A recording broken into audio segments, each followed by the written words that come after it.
Driving conditions expected tomorrow morning. And later, what impact local farmers could see from President Trump's $12 billion aid package. And we welcome you to News 3 Now at 6. Good evening. Thanks for joining us. I'm Eric Franke. And I'm Sarah Carlson. We start with the first warned weather once again. Alert day conditions in the forecast for a wintry mix overnight into the morning. And this weather could lead to some dangerous driving conditions for those of you with those early morning commutes. And we have team coverage around the area getting you ready for tonight and also tomorrow morning's roads. Let's start with Chief Meteorologist Alex Harrington out of the weather patio. Alex, seeing anything yet? Yes, I was out here just a few minutes ago and just popped back out the door. You're probably seeing it's very fine, just a little bit of light snow starting to fall here at the WISC studios. But when I was out here 10 minutes ago, I had sleet bouncing off of my coat. And we can see this on Radar 3000 after I call out that our alert day conditions are unfolding as we speak right now. We're expecting that whole potpourri, as I say, of a mix of snow, sleet, freezing rain, and rain tonight. Windy conditions that will lead to icy roads, and that will continue through Wednesday morning. I'm going to just back up just a moment here and go back into Dane County if it'll let me. There we go. Notice here on the southwest side of Madison, we're in pink on Raymond Road. That's why we're seeing that little bit of that mix of snow, a little bit of sleet again bouncing out occasionally off my coat. And it's very light though right now. As we zoom on out and take a look at the rest of southern Wisconsin, look how quickly that snow and that mix is filling in. That mix is setting up from Madison and areas to the south. Take a look at our temperatures. That's an important part of the weather story here. 31 in Platteville. We're sitting in the upper 20s in Madison and 29 to the north up in Camp Douglas, where temperatures are just below freezing or in the upper 20s. We're likely going to keep that mix or that precipitation, as it's called, in the form of snow. And then I want to go off to the north and to the west because this is where our weather is coming from, where they have heavy snow falling in Minneapolis, moving into the Rochester area, closing in on La Crosse and Eau Claire, coming right down the interstate. And that's what will be moving into southern Wisconsin as we put Future Track into motion. Notice the dark blues over Dane County, 8, 9 o'clock. We could have a couple periods of heavy snow before that mix comes back, maybe even turning over to rain and perhaps having a lull, meaning a stop in the precipitation right around midnight before more snow fills in overnight. Winter weather advisory in effect from now till 6 a.m. Wednesday morning. And when I come back, I will take us through Future Track from start to the peak of this weather system and to the end and let you know what you can expect tomorrow morning. That's coming up in just a few minutes. Back to you in the studio. Sounds good. Thank you, Alex. And all eyes are going to be on the road during tonight's storm and tomorrow's commute. So will all the city's 64 plows. Armand Rahman joins us live now with more details about the city's road clearing efforts. Armand? Well, we've already gotten a lot of snow so far this season. The snowflakes have already begun falling here on the west side of Madison. And the spokesperson for Madison's Streets Division tells me every winter is its own unique snowflake. A little bit of a pun there, but that means city plow crews have to be ready for anything thrown their way. For this storm, that means a little snow, but a lot of slushy mess as the pavement heats up and potentially freezing rain. So crews will be continuously plowing and salting the city's 800 miles of salt routes for as long as it takes. We're going to be out there salting as we need to and battling against the conditions, just sort of counterpunching. That's what happens really in the winter where the weather throws something at us and we're like, all right, let's go. Let's counterpunch. Let's get back out there, see what we can do. Now make sure you park on the side of the street with even house numbers tonight until 7 a.m. tomorrow morning. And as we get ready for rain and snow and potentially a lot of ice, it's important to stay safe out on the roads and out on the sidewalks. Our Tanisha Shaw is outside near the west side of Madison, and Tanisha has been covering those icy conditions out on the roads. Tanisha.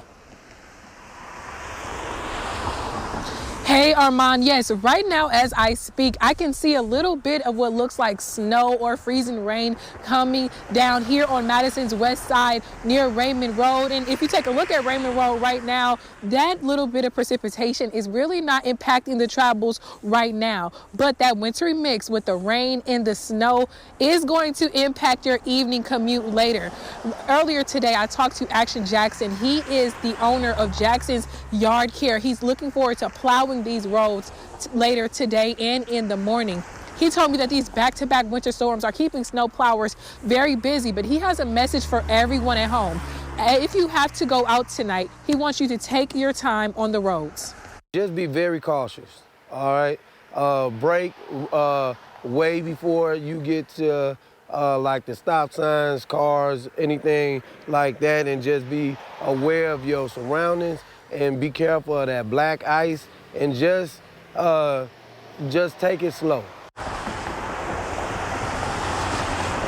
And I also heard from the Madison Police Department. They're also telling me how to stay safe on the roadways when there is black ice. They say, of course, like Jackson said, take your time, be prepared, have your low lights on, and make sure that you give a lot of room for snow plowers on the roads. Reporting in Madison, Tanasia Shaw, News 3 Now. All right, thank you, Tanisha. An early warning, and you can track this forecast for yourself on the First Warn Weather app. It has hourly planners, road conditions, and radar. Download this for free in your phone's app store. Just search WISC Weather. Right now, Madison police are investigating a sexual assault on the city's south side. Multiple jurisdictions are part of this investigation, and according to police, the assault happened just before 2 o'clock Monday morning on McDivitt Road. We don't have any other information from police, including exactly which other jurisdictions are involved. We do know that so far no one has been arrested. We've reached out to Madison Police and will provide updates on News 3 Now and channel3000.com as they become available. The man accused of faking his own death and leaving for Europe is now out of jail. Online court records show Ryan Borgwart was released as of December 2nd. In August, he was sentenced to 89 days in county jail after pleading no contest to obstructing an officer. Last year, investigators presumed him dead when his kayak washed ashore after he was reported missing on Green Lake. By November, authorities located him in Europe, and he voluntarily returned to the U.S. Well, this week, the president announced a multi-billion-dollar aid package for U.S. farmers. News 3 Now's Jalen Banks spoke to the Wisconsin Farm Bureau about what this means for state farmers. Jalen? Eric and Sarah, Monday, the president announced the aid package for farmers across the country will be $12 billion and claims the funding comes from revenue made from tariffs. This year has been a tough year for farmers in our state, from fluctuating soybean prices and a loss of funding due to the government shutdown. I had the chance to catch up with our state's Farm Bureau, and they tell me that a lot of the details are still unclear, such as the payment rates for each product or how much money will be set aside for processors, which could limit how much money is set aside for farmers on the ground. Overall, the message I got from the Bureau is they just want consistency from the government for our farmers. We appreciate the announcements of new trade agreements, but we need to see them finalized. It's important that these deals move forward from headlines and be actually signed agreements and that tariffs are eased so that normal trade can resume. Like I said, farmers don't want special treatment. We don't want aid. We just want a fair market to sell what we produce, and we believe when markets are fair, we can compete with anybody. An official date has not been set just yet, but Agriculture Secretary Brooke Rollins said farmers can apply for the funding in the coming weeks and that it'll be dispersed on February 28th next year. Additionally, that of the $12 billion, $1 billion of that will be set aside for specialty crops. All right, Jalen, thank you. An entire backyard poultry flock in Marquette County is dead due to bird flu. DADCAP says the virus can spread through contact with infected birds, even equipment, clothing, or with wild birds and their droppings. The infected from that flock will not enter the food system. Livestock owners are encouraged to adopt strong biosecurity measures, such as hand washing, disinfecting their equipment, and restricting access to animals in order to curb the spread of bird flu. Now to a quick update on a boil water notice in the village of Clinton. It has now been canceled. The notice was issued on Saturday when a water main broke, causing the water system to lose pressure. The village conducted 2 rounds of bacteria testing, and all of the samples were determined to be safe. Well, coming up next on News 3 Now at 6, what SSM Health wants you to know about e-bikes and e-scooters. Plus, how Attorney General Josh Kaul and other attorneys general are trying to crack down on those pesky robocalls. Stay with us.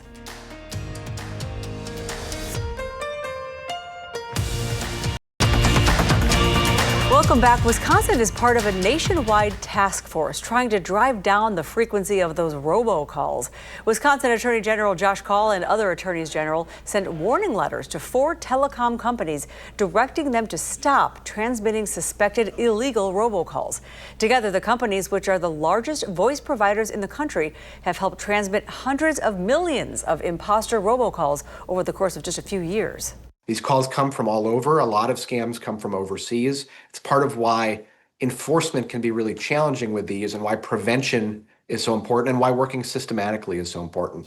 The latest letter from the Attorney General marks the second phase of the task force's Operation Robocall Roundup. Back in August, the group sent a letter to 37 companies and saw several changes. That included 4 of the companies ending high-risk customer accounts that were identified as transmitting illegal traffic. As e-bike and e-scooter sales boom across the country, emergency departments are seeing significant increases in serious accidents involving them.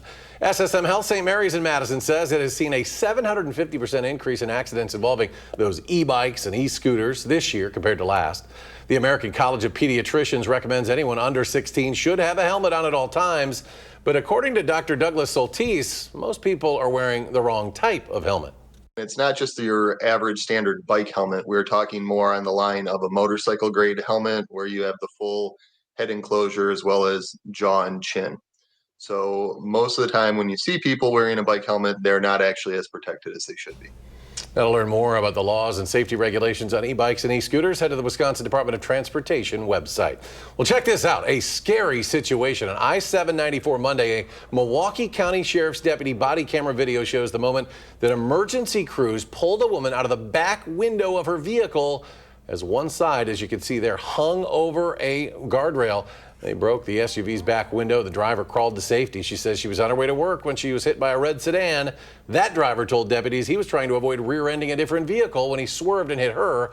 Both drivers are okay. The driver of that red car was cited for unsafe lane deviation. Wow, safe one, close one. Still ahead, where you might be able to catch the northern lights tonight. Plus, you'll soon have more options to choose from when picking out a license plate in Wisconsin. We'll show you the new plates unveiled today by the DOT. Plus, we're tracking snow, wind, and icy roads tonight and tomorrow. You're watching News 3 Now at 6. Well, weather permitting, people in the northern U.S. could get quite a treat tonight. Yeah, probably not here, but scientists say some solar activity could make the northern lights visible elsewhere. Now, that's just a prediction, not a guarantee, of course. If you'd like to look for the aura, look now at your screen, I'm guessing. In other places, it will be about midnight or just after sunset and before sunrise. Now, parts of 15 states in total are within the possible viewing area, including Wisconsin. But again, this area is not going to be having that, Alex. I don't think we're going to see skies clear enough. Not tonight, unfortunately. We got to get through alert day conditions. But tomorrow night, if that solar flare is still around, there may be that opportunity in southern Wisconsin. But tonight, we got to get through alert day conditions first. Snow, wind, icy roads, Madison, especially for areas to the north, as we've been saying for days now here on the First Warn Weather Team. This is tonight through Wednesday. Let's get right to Radar 3000. That's probably one of the most important tools right now.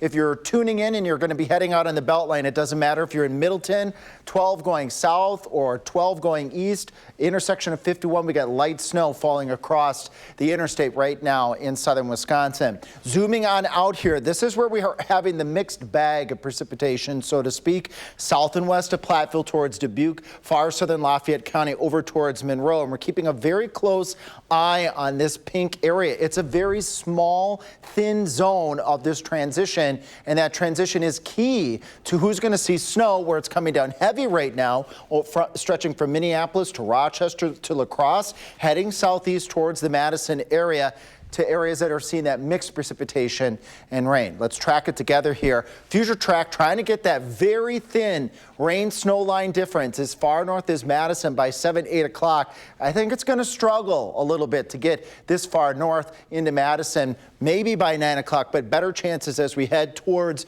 the early morning hours where a little bit of rain can mix in. But as I've been mentioning, even if we get a little rain, those pavement temperatures, any surfaces that have not been treated, it's going to freeze because we've had this very cold Arctic air mass in place since our big snowstorm that we had over the holiday weekend. Behind the weather system, it cools on down. Everything changes back over to snow. Strong winds coming out of the north. That morning commute will be impacted with some falling and some blowing snow, falling temperatures, and icy roads in some cases. windy as well on Wednesday. Right now I'm thinking a slushy 1 to 3 inches from Richland Center to Lone Rock to Madison over towards Jefferson, south towards the Wisconsin-Illinois border, a slushy inch or less. More snow up towards the Dells, Camp Douglas, over towards Marquette, Green Lake, and Dodge counties where that rain snow line probably will stay just to the south, but we're keeping such a close eye on that because it's a 10 to 20, maybe 30-mile difference between rain and snow. Between snow and rain and snow and just rain.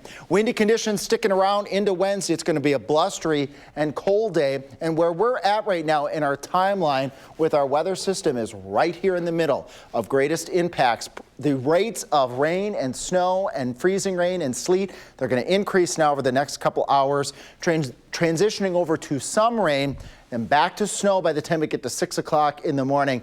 And then everything ends as we head towards the mid-morning hours on Wednesday. After this weather system, little light snow Thursday going into Friday. Alert day cold expected Saturday and Sunday, but not if you're happening to travel with the Packers out to Denver. They're going to be in the 60s, or at least right around 60 degrees. So maybe we all should get in the car and head out in that direction and enjoy that. We're going to be up against this. Wind chills to 20 below zero Saturday morning and Sunday morning. So we trade out an alert day with snow and a mix of rain and snow and icy roads to that cold stuff coming up this weekend. A lot to prepare for. Thank you, Alex. You're welcome. Well, the Wisconsin Department of Transportation is unveiling 2 new license plates for the state. First is a new blackout plate featuring an all-black background with white letters, numbers, and the outline.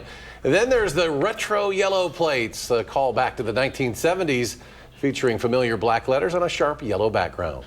The yellow plate is a nod to our state's celebrated history as America's dairyland and really connects us across the generations. And for years, we've seen the popularity of the blackout plates in many of our surrounding states.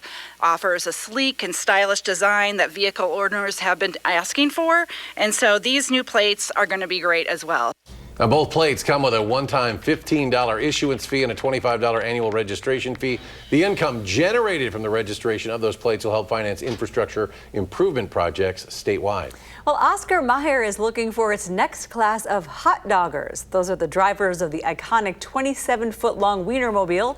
The one-time, full-time gig takes recent college grads across the country, visiting 30 states and serving as brand ambassadors. Now, this job is highly coveted, with more people having been to outer space than behind the wheel of this Wienermobile. Only 12 applicants will actually cut the mustard and join the 39th class. Fans can apply through January 31st on Oscar Mayer's website. After beating the Bears, the road to the playoffs doesn't get any easier for the Packers. This Sunday, the Green and Gold are heading to Colorado, as Alex mentioned, take on the Broncos in sunny Mile High, and you'll be able to watch it right here on WISC-TV 3. At 11-2, the Broncos are tied with the Patriots for the best record in the NFL. The Packers now with a slim lead in the NFC North, currently the 2 seed in the NFC overall. Kickoff 3:25 Sunday. Again, you can watch it right here on CBS. Ready for that one? Yes, We're super. going to send you on the road for that one? No. 60 degrees in Denver. That would be really nice. Be like spring break for the Packers. No kidding. Yeah, I mean, they're going to get out of the cold, into the warmth, and up into the mile-high city. Hopefully they can deal with that altitude. Speaking of dealing with things, John Blackwell has done that masterfully over his college career. Seed, time, and harvest. How John Blackwell's patience and work ethic put him into an elite group of Badgers. Next on News 3 Now.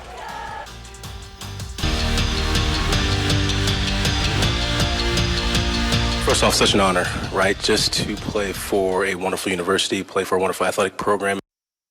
A 2-time All-American, a Big Ten Offensive Player of the Year, and a record breaker, scoring more touchdowns on the rushing side of things than anyone before him in NCAA history. Those are just a few of the accolades that put Monte Ball in the Hall. One of the best to ever do it was inducted into his rightful place today into the College Football Hall of Fame. Seed, time, and harvest. That's John Blackwell's motto. Plant the seed, put in the time, and reap your harvest. He only had one high major university that recruited him out of high school. Of course, it was Wisconsin. The seed for him was getting that offer. Fast forward 3 years, and he's the 4th fastest Badger to score 1,000 career points. Grateful to reap his harvest alongside the one coach that believed in him. It's a blessing. That's the emotion I feel right now. I'm blessed. And it's an honor to be a part of this team. And, I'm blessed to be in this culture and play for Wisconsin, wear this W across my chest.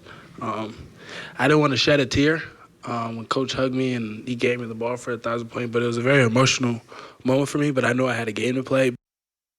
The honors keep rolling in for Wisconsin volleyball. Kelly Sheffield was named the AVCA North Region Coach of the Year after replacing his entire starting rotation.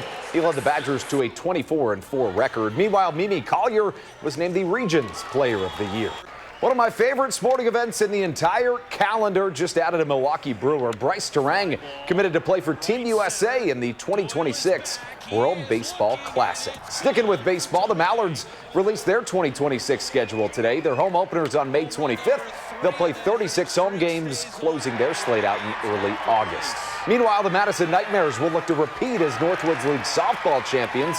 Beginning on June 9th, they'll have a home game on the 4th of July and will host the league's All-Star Game. All right, Andrew, thanks. Real quick, keeping an eye on things. Yep, keeping an eye on things. Join us tonight at 10. We'll have the very latest on Radar 3000, where that rain-snow line sets out. All right, stay with us, folks. And coming up next is Entertainment Tonight. And we'll be back here at 10 o'clock, and you can always find us streaming as well 24/7 on Channel 3000 Plus. Thanks.